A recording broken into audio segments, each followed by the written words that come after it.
be doing is we will be building a new stool that will have a different kind of layout out of reclaimed barn wood. So glad to be sharing it with you this time around. What we're doing here is have some reclaimed barn wood that had a bit of a cup in it.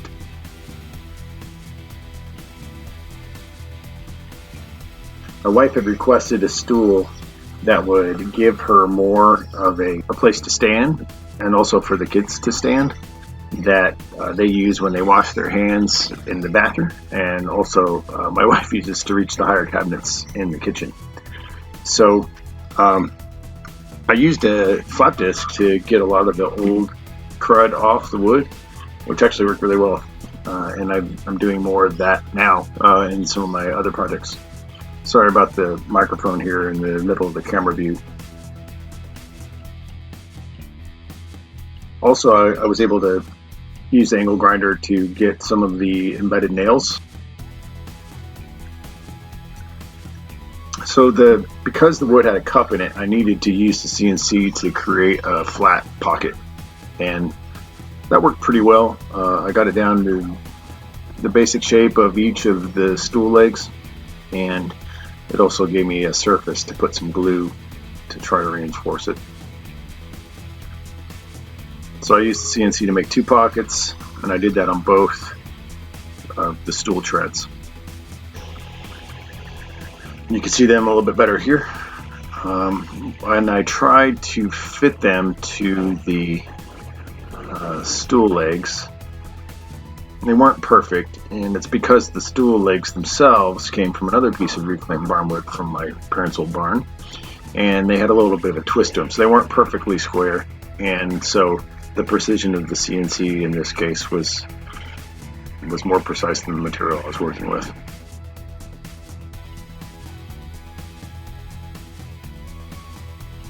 So I ended up using a chisel to square them up a little bit,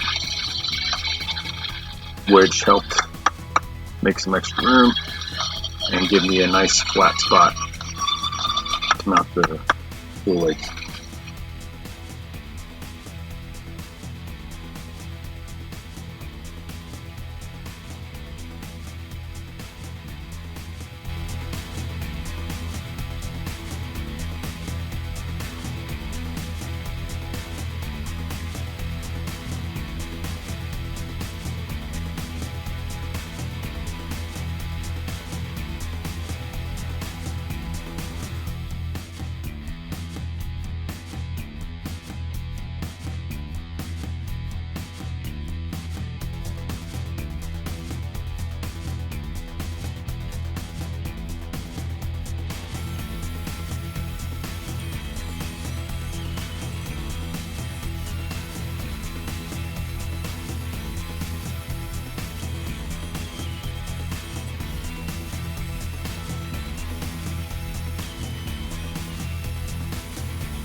But it worked out. I actually ended up making the top plate for the stool several times.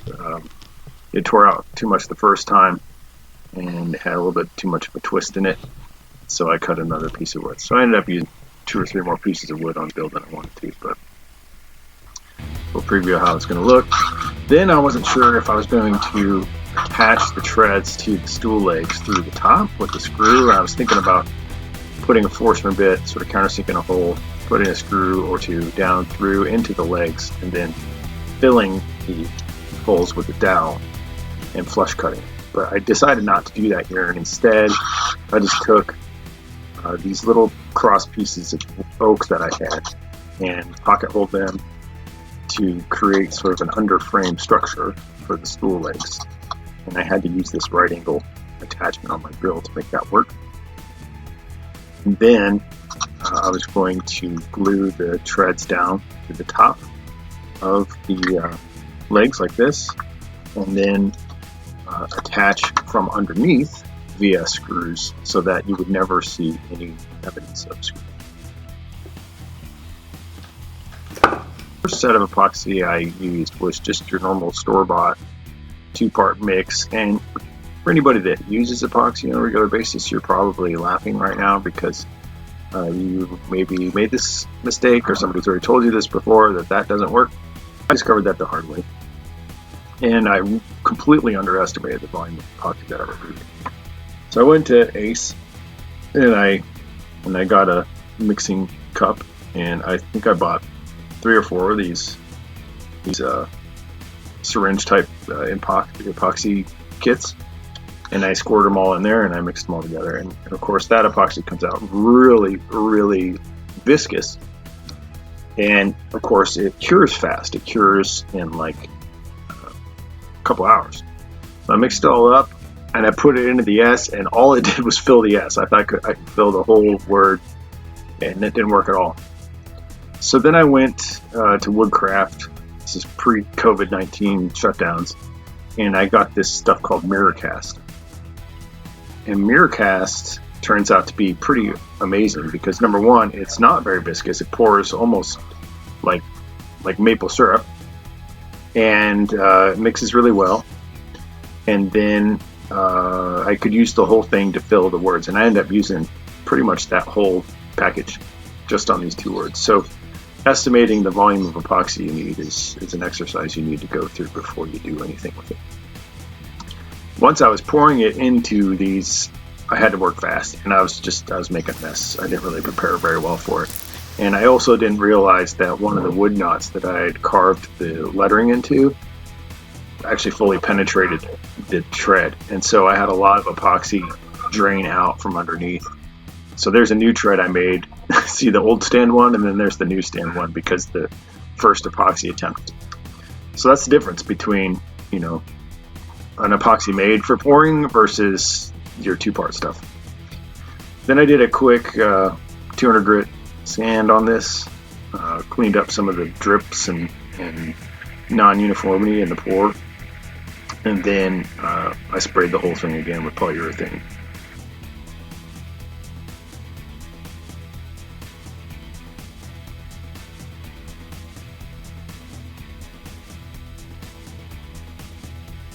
So I've given it a coat of poly, and there's how she looks.